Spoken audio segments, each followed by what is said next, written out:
warahmatullahi wabarakatuh. Akkam jirtanii fayyaa keessanii nuti nagaa alhamdulillah rabbil alamin bakkuma jirtan nageenya rabbi rahmani isaa isin taajiritu isiniin jecha akkuma baratame har'as video haaraa qabadhee dhufeen jira. Sana dura garuu isin maatii koo ta'uun dagatinaa, share gochuun dagatinaa, jajjabeessuun dagatinaa, yaada keessan immoo bareessuun dagatinaa isiniin jecha ammoo wanti nan qabadhee dhufee goomana akkamitti foon waliin hojjanna yookiin immoo foon gurgurdisnee kattafnee foon waliin akkamitti hojjanna isa jedhu qabadhee dhufeen jira. Asti meeshaaleen gartan wantoota na barbaachisanii kun foonii isa gurgurdisee ciccireen jira. Moor baay'ee xixiqqaa miti.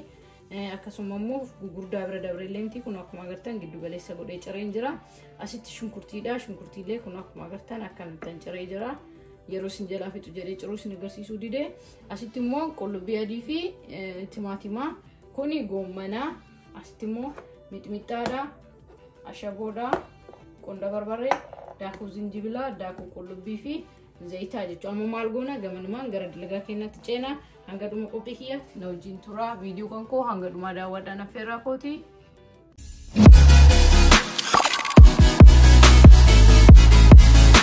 Hayya akkuma agartan asiin madabashaa kan koo irra godhee jira. Asiin immoo distii irra godhee jira.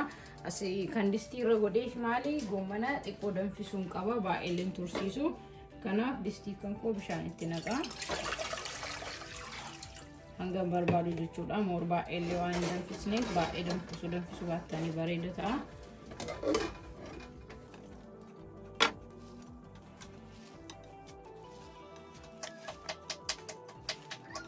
Hayyee madabashaan keenyas jira. Oyila xiqqoo itti goona.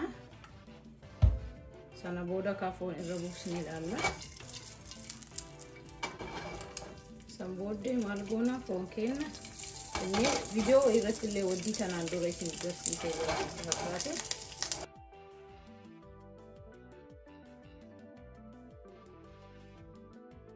Madabashaan baay'ee waan badhaa ta'eef yeroo tokkotti godhan amma moor badhaa waan ta'eef nama rakkisu akkanumatti eegaa itti garagalchina.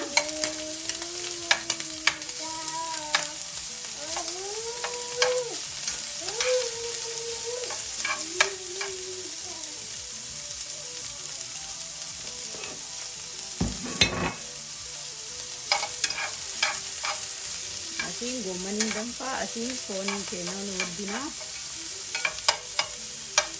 Filiis ijoollee Suudi Arabiyaatti hundi keessanuu du'aa gochuun dagatinaa baay'ee nama mararu baay'ee garaa nama nyaatu dhugaa inni ulfaata bakka haalli isaan keessa jiranii amantama hundaanuu amantama qabdaniin du'aa gochuu fi rabbiin kadhachuu fi dagatinaa baay'ee garaa nama nyaatanii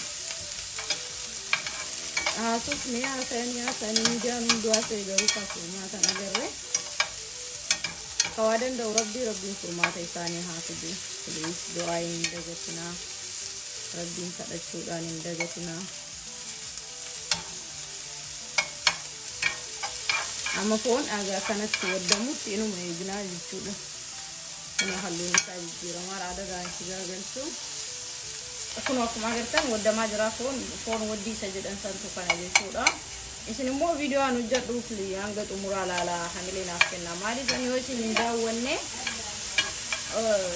hojjechuun koo bu'aan qabu jechuudha. Beektanii yaada keessanii kana barreessanii wanti hanqate yoo jiraate immoo yookiin immoo wanti itti dabalu yoo jiraate barreessaa yaada keessan. Kanaaf yoo isin hin daawwanne yoo isin hanga dhumaan daawwanne yoo isin yaada kennine maybe hin barbaadan jedhee yaada koo jijjiiruu hin danda'a yookaan immoo feetan jedhee jijjiiruu ani immoo garuu immoo waan kana haga beekurraa isin barsiisa jedheeti waan beekurraan hojjedha jedheeti moor yeroo heddummoo kana afaan keenyaan ka hojjetan agarree saniif isin immoo mee yaada keessan barreessaa yaada keessan amma arguun fedhaayyuu dhaamsi koo kanumaa garuu foon akkana waddisanii kun amma baay'ee bareeda ta'aa jira.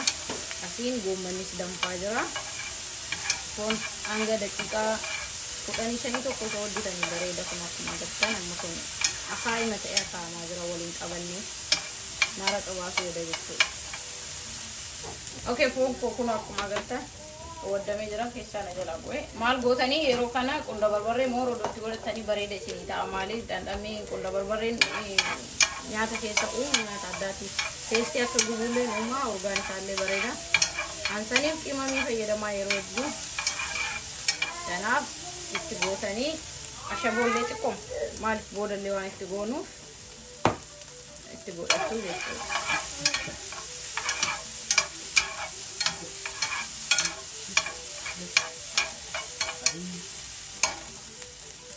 Oke, kun akkuma agartan foon ga'ee jira. Irraa naqaa jira, irraa baasee jira.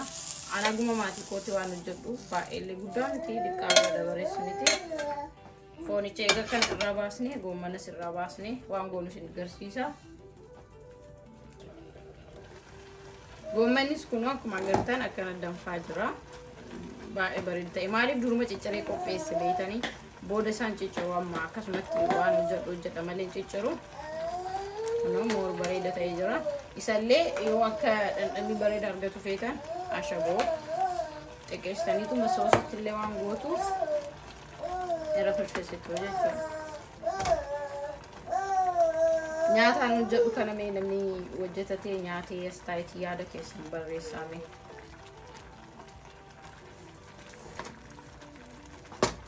Ayyee kun akkuma agartan goommanillee moor daqiiqaa 5 ol irra tursiisu isiniin jedhee jira. Halluun isaa giriiniidha. Moor aayisii yoo itti naqne immoo giriinii ta'a. Amma kunoo dhimbiibaa jira. Ayyee kun akkuma agartan aayisiidha kun cabbii jechuudha. Aayisii fi bishaan qorraadha. Maaliif akka giriinii ta'e halluun isaa jijjiiramneef isin fayyada beeytanii. Saniif kana fayyadama. Moor kan oduu fayyadamtanii halluun goommanaa hin badu akkuma jiru kana bareedee ta'a. Akkanuma dhiistuu jechuudha yeroo ani itti naquusitti.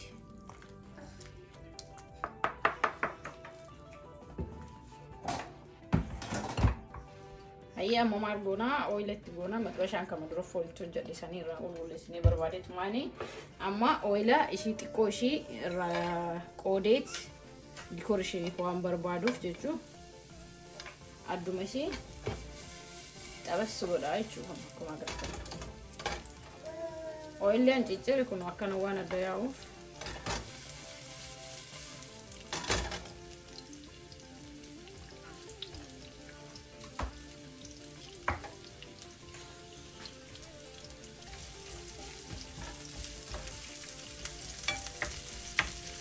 dheedhiillee akka hin taane bilchaateellee akka biran dabarree barbaada amma kana beektanii noormaali akka shunkurtii ta'anitti illee bilcheessu akkuma sheeffiin isaa akkuma jiru kanatti katau abbasuma jechuudha.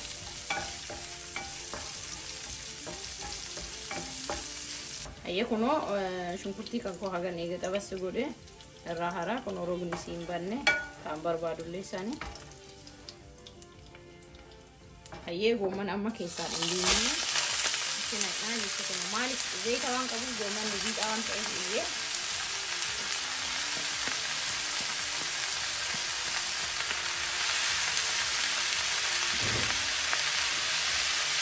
boda walumaan qabatti.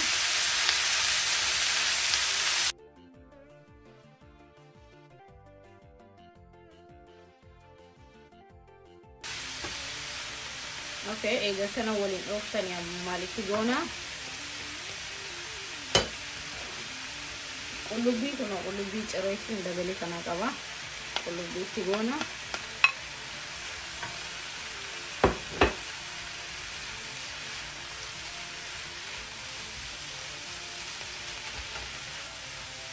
Egaa qullubbiitti goone booda daakuu zinjibilaa san akkuma barbaadan itti gootu garuu kun baay'ee moor waan buusneef ani irra firfirsa jechuudha.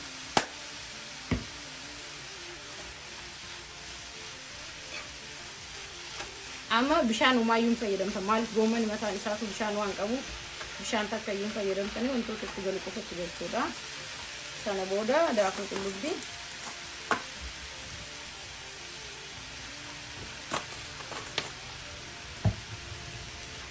daakuu qullubbii itti gootan immoo qunda barbaree itti goonaa jechuudha.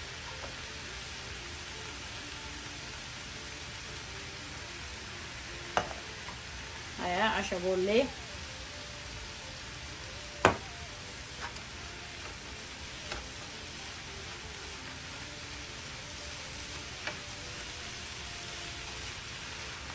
moora fuurri isaa ammayyuu baay'ee namatti tola.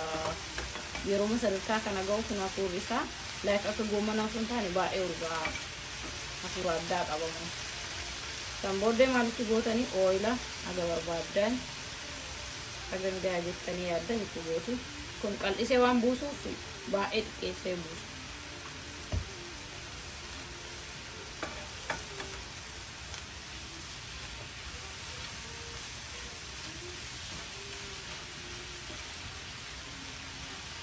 Okay, amma maal gootanii aga daqiiqaa 5 tokko akkanuma tursiistanii wal fudhatu qaban waan ta'eef konneen hundinuu daqiiqaa 5 boodammoo maal akka goonu isin agarsiisa.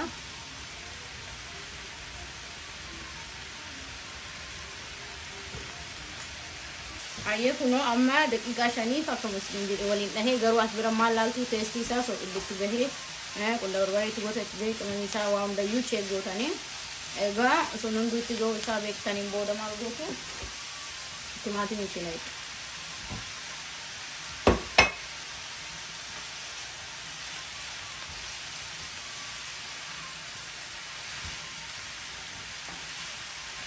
Ayyee amma maal gootanii mixmixaa maankaa tana lambarrisii tokko lamaffaa yeroo keessattuu maankaa tana tokko itillee guddistaa yeroo itti gootan kana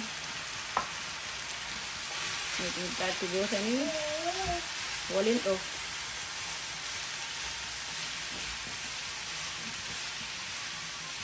Nyaata ajaa'ibaati akka isheen dabalu hojjetadhaa mana keessanitti kuduraa muduraan immoo fayyaa kennaaf moo bareedaadhaa filatamaadha. Ani wanti jedhu hojjetadhaa yaada keessan barreessaa viidiyoon hojjedhu immoo hanga xumuraa laalaa isin jedha.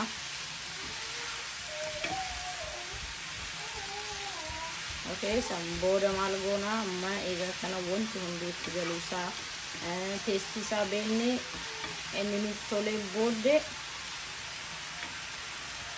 foon duratti wajjinisan himneet filadhaa jechuudha marra. Kana agartanii moora halluun isaatiin bareeda nyaata addaa wayii fakkaata. Kana egaa gootanii booda maal gootu dhadhaa itti gootu maankaa tokko osoo qabattanii itti gootanii moor filatamaadha. Qaariyaa itti gootu qaariyaa faranjiis yoo qabattan dikoreeshiniidhaaf moor isinii bareechisa. Qaariyaa isa diimaa fi yeeloo san jechuudha. Qaariyaa kaanis qaariyaa kenna itti gootanii qopheessuu jechuudha. Akkuma agartan amma hanga daqiiqaa 3 takka akkanuma waliin tursiisna. Ayyee amma maal goona shunkurtii itti goona.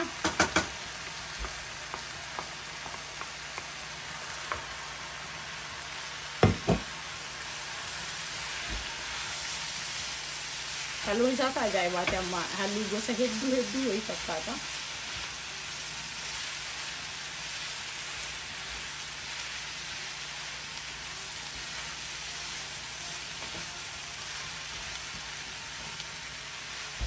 Mashallah, akkuma agartan baay'ee bareeda. Dammoo baay'ee mi'aa nyaata ajaa'ibaa wayiiti. Moora yoo hojjettan isinii gala. Amma akkanatti ilaaltanii osoo hin taane hojjettanii akkamii akka ta'e yoo agartan waaw isa malee hojjetattanii. Hayyee kunoo amma gahee jira dhumarra geenee jira dhumarra maalti goona dhadhaa maankiyaa tokko itti goona. Akka fedha keessanii garuu dhadhaani waan fedhuufi yoo barbaadde itti godhuu dhabuu dandeettu. Egaa dhadhaa itti goone booda maashaallah qaariyaa moor gurguddistanillee xixiqqeessitanillee saayizii kanaan keessaa mul'atu waan qabuuf odootti baay'isuu waattanii filatamaa mixmixaallee waan qabuuf baay'ee barbaachisu. San booddee ibidda keessaan irraa dhaamsitanii jechuudha. Teestii isaatiin walitti deebina kaa'amma. Hayyee kun akkuma agartan qopheessee jira maashaallah nyaata ajaa'ibaati. Foon goomana wajjin foon goroddu goomana wajjin jettanii maqaa isaa maal yoo jedhamtanii asitti kun shunkurtii dura xabas godhe isiniin jedhisan asitti qopheessee jira. Maaliif abbaan barbaade irra firfirsaa mixmixaallee abbaan barbaadeen fayyadama. Ani immoo irra firfirsa maaliif waan fedhuufi moor dikoreeshiniif immoo ni bareeda akka ajaa'ibaa. Kanaaf shunkurticha kiyyaa irratti hin godha. Isin immoo akka fedha keessaniitiif dirqama qabdani. Sana booda meeshicha kennan kaasnaa mee teestii isaa isin ilaala. Bismillah.